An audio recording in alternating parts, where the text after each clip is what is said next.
পুরনো সব কথা মনে পড়ে যেতেই গীতার কাছে ফিরে এলো স্বস্তিক। হ্যাঁ বন্ধুরা, এমনটাই দেখা যাবে। তাই সম্পূর্ণ জানতে ভিডিওটিতে লাইক দিয়ে চ্যানেলটি সাবস্ক্রাইব করে দেখতে থাকুন। নতুন পর্বে দেখা যায় স্বস্তিক গীতাটি বলে, আপনি কে? হ্যাঁ, আপনি আমাদের মাঝখানে কেন কথা বলেন? তখন গীতা বলে, স্বস্তিক বাবু, আমি গীতা, আপনার স্ত্রী। আপনার মনে পড়ছে না? তখন স্বস্তিক বলে, কি বাজে আজে বাজে কথা বলছেন? টিপ আমার স্ত্রী, আর আমি টিপের স্বামী, বুঝতে পেরেছেন? আমি কোনো স্বস্তিক নই, আমি সঞ্জয় লাহি। আর কতবার বলবো বলুন তো? তখন টিপ বলে, তুমি এভাবে আমার পাশে থেকো সঞ্জয়, তাহলে না কেউ আমাকে কিছু করতে পারবে না। সব লড়াই আমি একাই লড়ে নিতে পারবো, কেউ না আমাকে হারাতে পারবে না। দেখো, এ বাজিটা না আমি জিতবো। তখনই টিপ বলে, কি আর কিছু বলবে? তখন গীতা বলে, হ্যাঁ, আমি আর তুমি কেউ কারো জামাকাপড় দেখাবো না, এক জায়গায় রাখবো, আমি দেখব যে উনি কার জামাটা পছন্দ করে। তখন টিপ বলে, কেন, তুমি কি ভয় পাচ্ছ নাকি যে তোমার জামাটা যদি পছন্দ না করে? তখন গীতা বলে, আমি যেটা বলেছি সেটাই হবে, আমি যেরকমভাবে বলেছি ওরকমভাবেই রাখা হবে। তখন টিপ বলে, বুঝতে পেরেছি, তুমি ইনসিকিউর ফিল করছো তাই তো? ঠিক আছে, তাহলে সেরকমটাই না হয় হোক। আমার সঞ্জয় শুধু আমার পছন্দ করা জামাই পরবে, সেটা আমি জানি, আমার সম্পূর্ণ বিশ্বাস আছে। ওদিকে তখন ঈশা বলে, আচ্ছা তাহলে গীতা বৌদি যা বলছে সেটাই শোনো না। তোমার সব কথাই তো গীতা বৌদি শুনলো, তাহলে এই কথাটাও শোনা হোক। তখন টিপ ঈশার দিকে তাকিয়ে থাকে। ওদিকে দেখা যাবে গিনি বলে, আচ্ছা এত কথা দরকার নেই, দেখি তো তোরা কি শপিং করে এনেছিস। তখন গিনি দুজনের হাত থেকে ব্যাগগুলো নিয়ে এক জায়গায় রেখে দেয়। তখন সব কিছু রাখলেই ওদিকে প্রিয়ঙ্গদা বলে, না এসবের মধ্যে না আমি একদম থাকতে চাই না। তখন গীতা বলে, অনেকটা সময় তো থাকলেন, এতটুকু দেখে যান না যে আপনার মেয়ে কিভাবে আমার কাছে হেরে যায়। তারপরে টিপ স্বস্তিককে নিয়ে জামা কাপড়ের সামনে যায় আর বলে, সঞ্জয় তুমি দেখো তো কোন জামা কাপড়গুলো তোমার ভালো লাগছে। আমি জানি তুমি আমার পছন্দ করা জামা কাপড়গুলোই পছন্দ করবে, সেটা আমি জানি। তারপরে দেখা যাবে সব কিছু খুঁজে খুঁজে স্বস্তিক নিজের পছন্দের জামাগুলো বের করে আর বলে, এই তো, এই হালকা রঙের শার্টটি তো আমার পছন্দ। তখনই গীতা খুশি হয়ে যায়, ওদিকে ইলিশাও খুশি হয়ে যায়। তারপরেই টিপ অবাক হয়ে স্বস্তিকের দিকে তাকিয়ে থাকে। তখন স্বস্তিক আরেকটা টি শার্ট বের করে বলে, এই তো আমার পছন্দের জামা। তখন টিপের আনা জামা কাপড়গুলো নিয়ে স্বস্তিক বলে, এগুলো কে কিনেছে? এগুলো তো আমার পছন্দের না, এগুলো আমি পরিও না, এগুলো আমি পরবো না। তখন তো টিপ কাঁদতে থাকে। ওদিকে স্বস্তিক বলে, আচ্ছা আমি বরং জামা কাপড়গুলো ট্রায়াল দিয়ে আসছি। তখনই গিনি এসে টিপকে বলে, আচ্ছা টিপ, সঞ্জয় যে জামা কাপড়গুলো নিয়ে গেল সেগুলো তুমি তো কিনে এনেছিলে তাই না? তোমার কেনা জামা কাপড়গুলি সঞ্জয় নিয়েছে তো? তখন গীতা টিপের দিকে তাকিয়ে তাকিয়ে আসতে থাকে, আর কিছুই বলে না। তখনই টিপ প্রচণ্ড রেগে যায় আর সব জামা কাপড়গুলো ছুঁড়ে রেখে গীতাকে বলে, তুমি কি ভেবেছো জামা কাপড় দিয়ে কোনো কিছু বিচার হয় না? তখন গীতা বলে, হয়তো হয়েছে, তো তুমি তো দেখলেই যে সঞ্জয় বাবু আমার পছন্দ করা জামা কাপড়গুলোই উনি নিয়েছে, তাহলে তুমি কি করে বলছো যে উনি তোমার সঞ্জয়? আমি না এটাও প্রমাণ করে দেব।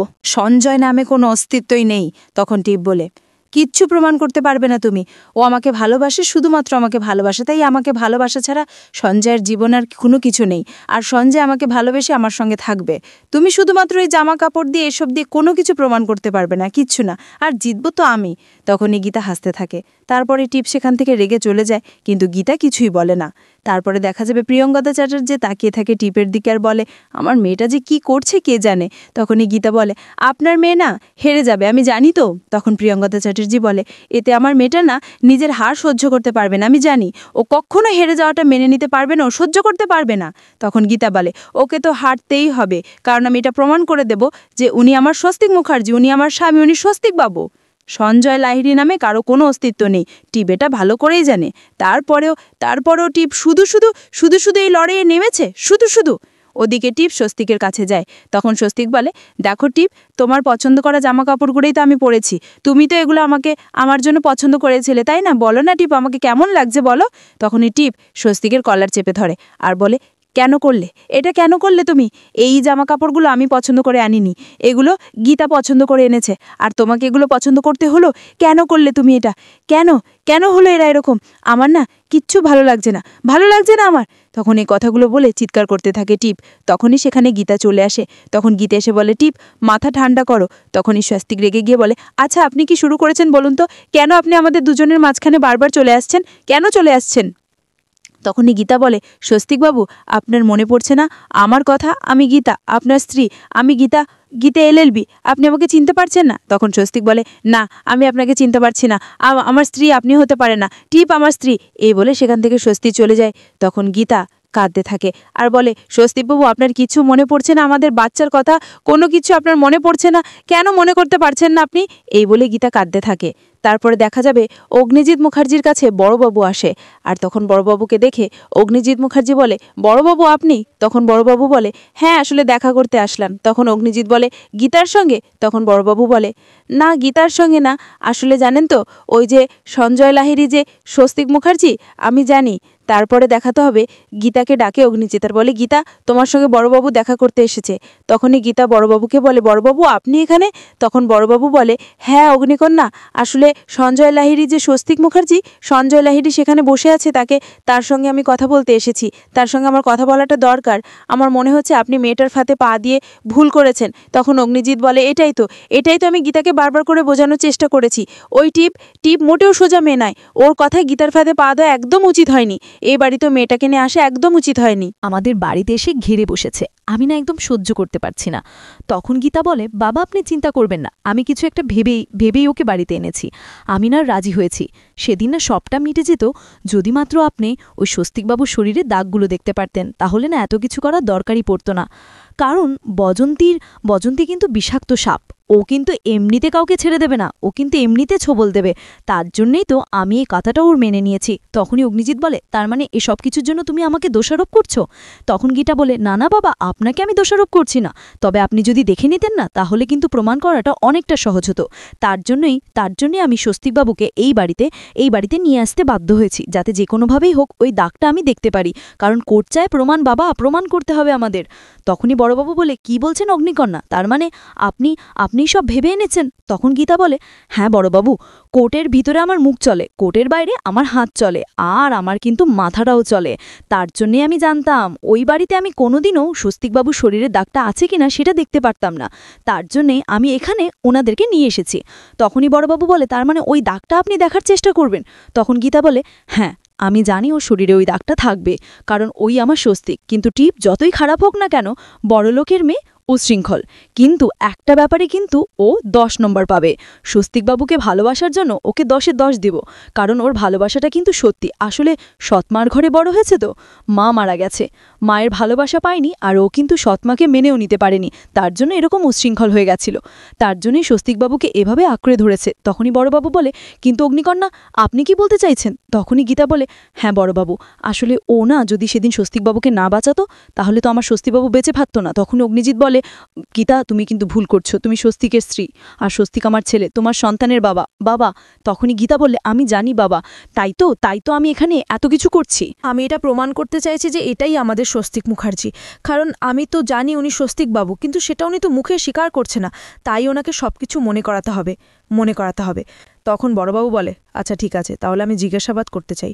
শুধুমাত্র আপনাকে একটাই অনুরোধ, আপনি না কথার মাঝখানে একদম কথা বলবেন না। তখনই গীতা বলে, ঠিক আছে বড়বাবু, আপনি জিজ্ঞাসাবাদ করতেই পারেন, আমি ওদেরকে ডেকে দিচ্ছি, আপনি জিজ্ঞাসাবাদ করুন, আমার কোনো সমস্যা নেই। তবে ওই টিপ কিন্তু এত সহজে ছেড়ে দেওয়ার মেয়ে নয়। ও কিন্তু ভালোভাবেই সব কিছু করার চেষ্টা করবে, যাতে ও সঞ্জয়কে পেতে পারে, মানে স্বস্তিককে সঞ্জয় লাহিড়ীভাবে প্রমাণ করতে পারে। তখন বড়বাবু বলে, দেখুন অগ্নিকন্যা, আমাদের কাছে সব প্রমাণ রয়েছে, শুধুমাত্র স্বস্তিকবাবুর কোনো কিছু মনে পড়ছে না বলেই তো আমরা আটকে আছি। তখনই দেখা যাবে অগ্নিজিৎ মুখার্জি বলে, হ্যাঁ বড়বাবু, আপনি বরং কথা বলে দেখুন, বাকিটা আমরা দেখছি, আপনি একদম ভাববেন না। তখনই অগ্নিজিৎ মুখার্জি গীতাকে বলে, গীতা তুমি কিন্তু আমাকে বলেছ আমার ছেলেকে তুমি ফিরিয়ে দেবে, আমার ছেলেকে তুমি ফিরিয়ে দাও। এই বলে কাঁদতে থাকে অগ্নিজিৎ মুখার্জি, যা দেখে গীতা খুব কষ্ট পায়। আর বড়বাবু বলে, আপনি চিন্তা করবেন না, আমি দেখছি, ব্যাপারটা আমি হ্যান্ডেল করছি। তারপরে দেখা যাবে স্বস্তি আর টিপ এসে বসে। তখন স্বস্তিককে বলে, তোমার নাম? তখন স্বস্তিক বলে, আর কতবার বলবো বলুন তো, আমার নাম সঞ্জয় লাহিড়ী। তখন টিপ বলে, আচ্ছা অফিসার, আপনি বারবার করে একই প্রশ্ন করে ওকে অ্যাম্বারেস করার চেষ্টা করছেন কেন করছেন? তখনই অগ্নিজিৎ মুখার্জি বলে, তুমি ওদের মাঝখানে একদম কথা বলবে না, দেখছো না থানার বড়বাবু এসে জিজ্ঞাসাবাদ করছে, তাহলে তুমি কেন এর মাঝখানে কথা বলছো? তখন বড়বাবু বলে, আচ্ছা আপনি তাহলে বলছেন যে আপনি স্বস্তিক মুখার্জি নন? আপনি তো স্বস্তিক মুখার্জি। আমি তো বলছি আপনি স্বস্তিক মুখার্জি। আপনি স্বস্তিক মুখার্জি, কারণ আপনাকে টিপ টিপ গঙ্গা থেকে তুলে এনেছিল, আর সেখানে আপনাকে ফেলে দেওয়া হয়েছিল। আপনি তো অ্যাক্সিডেন্ট হয়েছিল, তাই না? তার জন্য হয়তো আপনার কিছু মনে পড়ছে না। আপনাকে সর্বপ্রথম পেয়েছিল ওই তারক সাপুরে। তখন সবাই মিলে বলে, তারক সাপুরে মানে? তখন গীতা বলে, হয় তারক সাপুরে। তারক সাপুরেই আগে আগে ওনাকে খুঁজে পেয়েছিলেন, তারপরেই সেখান থেকে টিপ নিজের নার্সিংহোমে গিয়ে স্বস্তিকে সুস্থ করে তোলে। তখন এই কথাগুলো শুনে সবাই অবাক হয় আর বলে, গীতা বৌদি, এতদিন তো তুমি আমাদেরকে কিছু বলনি, কেন বলনি? তখন বড়বাবু বলে, হ্যাঁ গীতা যা বলছে সব সত্যি, উনি হলেন স্বস্তিক মুখার্জি। আচ্ছা আপনার কিচ্ছু মনে পড়ছে না? আপনার তো অ্যাক্সিডেন্ট হয়েছিল, আপনি অপারেশন করিয়েছিলেন, এই যে টিপলাহাই আপনার অপারেশন করেছিলেন। তখন প্রিয়াঙ্কা দা চ্যাটার্জি, যিনি হসপিটালে ছিলেন না, তখন গীতা বলে, হ্যাঁ স্বস্তিকবাবু, আপনার কি মনে পড়ছে না? তখন এলিয়েন আর মেহেক বলে, তাহলে তো আর কোনো কিছুই থাকে না, এটাই তো ছোটদা, তাহলে তো সব প্রমাণ আপনাদের হাতে আছেই। প্রমাণ থাকলে তাহলে কেন কেন এসব সহ্য করা হচ্ছে সেটাই তো বুঝতে পারছি না। তখনই গীতা বলে, কোর্টে নিয়ে প্রমাণ করতে হবে, সব প্রমাণ হয়ে যাবে। তখনই টিপ বলে, আচ্ছা স্বস্তি কিছু বলবে না তুমি। তখনই সঞ্জয় প্রচণ্ড রেগে যায়। ওদিকে দেখা যাবে মাঝরাতে গীতার গান শুনে গীতার কাছে ছুটে আসে স্বস্তিক। তখন গীতা নিজের পেটে স্বস্তিকের হাত রেখে বলে, আপনি আপনার বাচ্চার হার্টবিট শুনতে পাচ্ছেন না স্বস্তিকবাবু? তখন তো টিপ রেগে যায়। তো বন্ধুরা, কেমন লাগলো আজকের আপডেট? কমেন্ট করে জানিয়ে দাও। ধন্যবাদ।